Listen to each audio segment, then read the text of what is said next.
We started, as you know, yesterday afternoon. We had a couple of incredible meetings. It's a feeling here that you don't have in very many places. There was a bonding. There was got a lot of work done, a lot of great work for the people. Security discussed, infrastructure discussed, military and all types of military situations and applications discussed. General Mattis is here. General Kelly. A lot of good military input, very important. Discussed funding for the military, which is so important. We also obviously went into budget, so we went into DACA and how we're going to do, and we hope that we're going to be able to work out an arrangement with the Democrats. I think it's something that they'd like to see happen. It's something certainly that I'd like to see happen. So we are very well prepared for the coming year. We finished very strong. One of the things we are discussing very powerfully is drugs pouring into this country and how to stop it, because it's at a point over the last number of years, it's never been like this. We've never had a problem with drugs like we did, whether it's opioid or drugs in the traditional sense. It's never been like it is. And we are going to do everything we can. It's a very difficult situation, difficult for many countries, not so difficult for some, believe it or not. They take it very seriously, and they're very harsh, and those are the ones that have much less difficulty. But we are going to be working on that very, very hard this year, and I think we're going to make a big dent into the drug problem. With that, I think what I'll do is ask Majority Leader Mitch McConnell to say a few words, and I'll have Paul Ryan, and we'll perhaps you'll have some questions for some of the folks. We have a great group of talent, and I will tell you the meetings again were really perhaps transformative in certain ways. We're doing things, and we have things planned for next year. One of the things Mitch said, and he said it very well, was it's going to be tough to beat the year we just left, because what we had last year was something very special, especially to cap it off with the tremendous tax cuts and tax reform. And don't forget Anwar, and don't forget the fact that the individual mandate, such a horrible thing for so many people, was terminated. So it's very, very tough. But I'd like to ask Mitch come up, say a few words, please. Well, thank you very much, Mr. President. As you suggest, last year would be a tough year to top. If you are like those of us here at the podium, you'd like to see America be a right-of-center country. From a right-of-center point of view, 2017 was the most consequential year in the many years that I've been here in Congress. The President's spectacular nominee for the Supreme Court, 12 circuit judges, the most in the first year of any president since the circuit court system was set up in 1891, not to mention deregulation, and then topping it off with the most consequential boost to our economy through this tax reform bill was an astonishing year. But it's time to look forward. And, Mr. President, I want to thank you for inviting us all up. We had a great planning session for 2018. We hope that 2018 will be a year of more bipartisan cooperation. The President's agenda, much of which he just referred to, are things that we believe there will be a significant number of Democrats interested in helping us accomplish. And so, Mr. President, thanks for the opportunity to be here. We're excited about the new year and ready to get to work. Thank you. Mr. President, I want to thank you for inviting us here to Camp David. I'm particularly pleased with the fact that we had an extremely productive conversation with the President and his team yesterday about how we go forward in 2018. We have big things to do for the American people. We're excited about getting to work on that. And as both the President and the leader said, We had historic achievements in 2017 that we want to build on, historic achievements that we believe will get our economy growing much faster. And what we want to work on in 2018 is making sure that everyone enjoys the economic growth that's to come. We have people who are sidelined in society that need to get out of poverty and into the workforce. So we want to focus on making sure that we can close that skills gap, that opportunity gap, so that everyone can get the kind of life and the career that they can get in this country, that tap their potential. We've got issues such as infrastructure that we want to attend to. We want to make sure that Secretary Mattis and our military have the tools and the resources that they need to keep us safe. So we have a very bold agenda for 2018. We think this agenda is one that will appeal to everyone in between Democrats and Republicans, independents. And so we're excited about the progress that's already been made, and we're very excited about what we have in store for us for 2018. Thank you. Thank you, Paul. Mike? Thank you, Mr. President. 2017 was a year of extraordinary accomplishment, and the congressional leaders who are gathered here were incredible partners with this president and our entire administration in advancing the interests of the American people, rebuilding our military, supporting law enforcement, historic regulatory reform, appointments to our courts to uphold the rule of law and the Constitution, from the Supreme Court to courts at every level, and of course historic tax reform, repealing the Obamacare mandate and opening up American energy from Alaska to around the globe. The President's policies have been achieving extraordinary results. Nearly 2 million new jobs created, unemployment at a 17-year low. Our economy is already growing at a pace that most economists didn't predict would happen for years, 3%, and we're looking to exciting predictions for 2018. But as the President said at the close of 2017, we're just getting started. The President convened the congressional leadership gathered here with members of our cabinet to outline the President's priorities for the coming year. Those include a budget agreement, an investment in our military to truly rebuild and make the strongest military in the world even stronger still. Immigration reform and enforcement, the construction of a wall and border security, as well as dealing, as the President just said, with the issue of DACA. We truly do believe that there are opportunities after our discussions this weekend for bipartisan work on a broad range of issues, from infrastructure to workforce to vocational education. And I can say I'm even more confident after this weekend's discussions that with the President's leadership and with the strong leadership in the Congress, we're going to keep delivering for the American people in 2018, and we're going to create a stronger and more prosperous America. Thank you very much, Mike.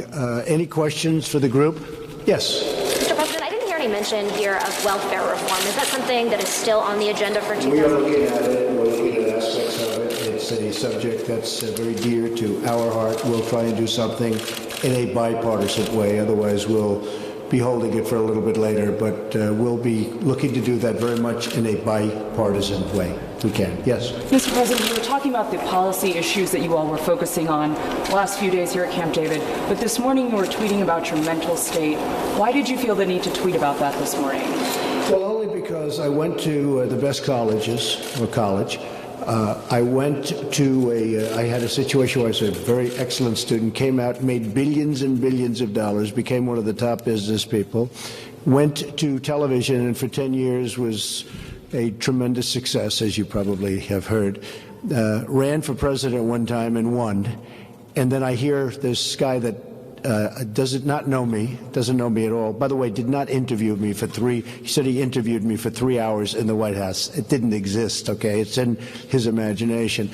And what I was heartened by, because I talk about fake news and the fake news media, was the fact that so many of the people that I talk about in terms of fake news actually came to the defense of this great administration and even myself, because they know the author and they know he's a fraud. And when I saw some of the people say, and you look at some of his past books, he did a book on Rupert Murdoch. It was a terrible expose, and it was false. So much of it was false. I consider it a work of fiction, and I think it's a disgrace that somebody's able to do something like that. The libel laws are very weak in this country. If they were strong, it would be very helpful. You wouldn't have things like that happen where you can say whatever comes to your head. But just so you know, I never interviewed with him in the White House at all. He was never in the Oval Office. We didn't have an interview. I did a quick interview with him a long time ago having to do with an article. But I don't know this man. I guess Sloppy Steve brought him into the White House quite a bit, and it was one of those things. That's why Sloppy Steve is now looking for a job. Okay, who else do you have? Sir, just to follow up, Mr. President, the meetings now between South Korea and North Korea, the discussions, I was going to ask, are you comfortable that this will remain just about the Olympics? Are you? Well, I think so. I spoke with the president, as you know, with President Moon of South Korea.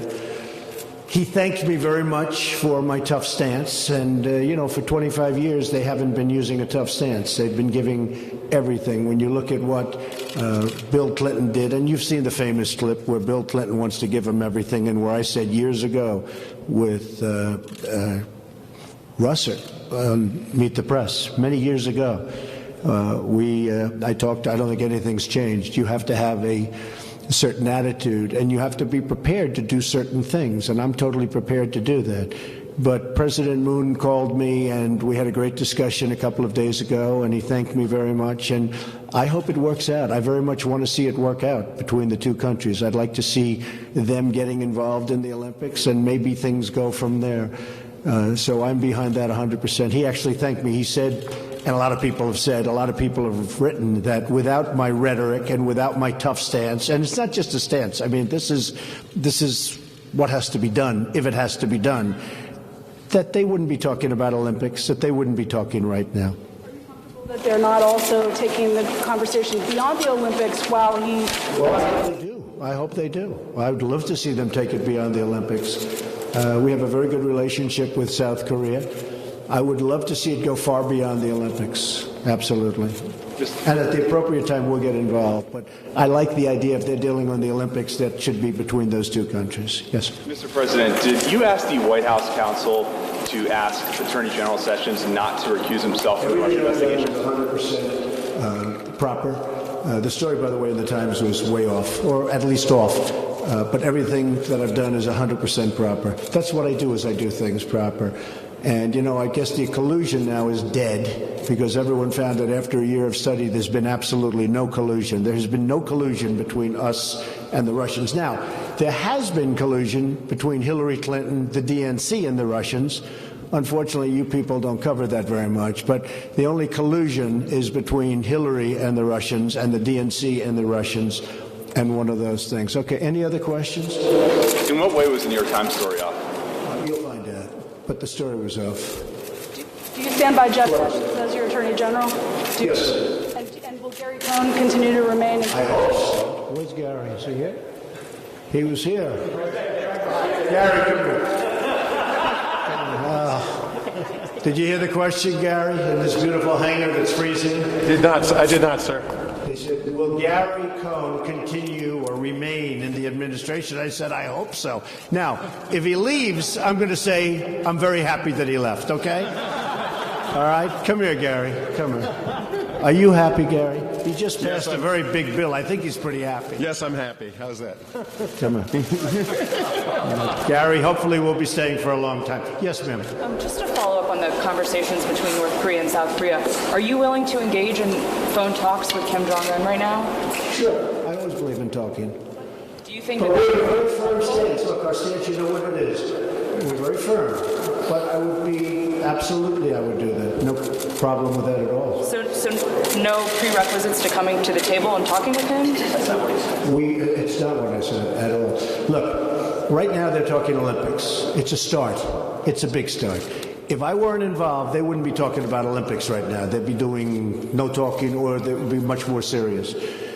He knows I'm not messing around. I'm not messing around. Not even a little bit. Not even 1%. He understands that. At the same time, if we can come up with a very peaceful and very good solution, we're working on it with Rex, we're working on it with a lot of people. If something can happen and something can come out of those talks, that would be a great thing for all of humanity. That would be a great thing for the world. Very important. Okay? President. Yes, sir. Do you plan on involving yourself in Republican primaries? Yes, I'll be very much involved. On the side of that's one of the reasons hard to believe my poll numbers have gone way up. You'll have to explain that to me someday. But I will tell you, they've been explaining it to me, but they want me to be involved, and we're going to be very involved. In fact, not only with the Senate, also with the House. And protecting incumbents, or will you... Protecting incumbents and whoever I have to protect. Look, we need more Republicans. We have to have more Republicans.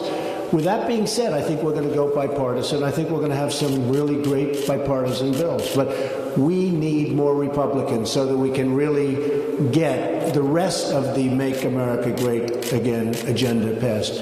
And so I will be actually working for incumbents and anybody else that has my kind of thinking. And I think that's going to happen. We're going to make a lot of trips. We'll be very involved. I think you folks are going to be very happy because you're going to be doing a lot of traveling. So that includes some challengers to incumbents too? I don't see that happening. I don't see that happening at this moment. No, I think they've sort of scattered. We had somebody that lost us, the state of Alabama, and I think, as far as I'm concerned, that was a shame that that was lost. It should never have been lost. And you have to look. With it all being said, we have the right policy. We have the right everything. You still need a good candidate. If you don't have the good candidate, you're just not going to win. So we should have never lost Alabama. It shouldn't have happened. Okay. Any other questions? Yes, ma'am. Mr. President, can you lay out? I know that you guys released a very long list of requirements, things that you wanted to see on immigration tied to a DACA fix. But can you explain to us right now? Well, I can just say some of the basics. I can say some of the basics. We want the wall. The wall's going to happen or we're not going to have DACA. We want to get rid of chain migration. Very important. And we want to get rid of the lottery system. In addition to that, we want some money for funding. We need some additional border security. These are great people, and we need some border security. We need ICE. But we want to make sure that in terms of what we want, and we want DACA to happen. Everybody, I think I can speak for everybody. We want John Cornyn from Texas. We all want DACA to happen. But we also want great security for our country. So important. We want to stop the drugs from flowing in. Very important. So we have to get rid of the visa lottery. You know, the lottery is a disaster. They give you people, in fact, as you know, the person on the West Side Highway that killed 8 people and so badly injured, legs and arms, so badly injured, many more, that he came in through the lottery system. And remember this, the lottery is just common sense. They're not sending us their finest, okay? When somebody gets picked in the lottery, we're not getting the best people. So we have to get rid of the lottery system. We have to get rid of chain migration. We have to have the wall. Do you want the lottery and the chain migration aspects in that same piece of legislation? I think it should be in the same legislation, yes. And I think, frankly, the Democrats feel strongly about it, too. I mean, Chuck Schumer is New York. He saw somebody that came in through the lottery system. He saw this man kill 8 people on the West Side Highway that he knows very well and he loves, like I do.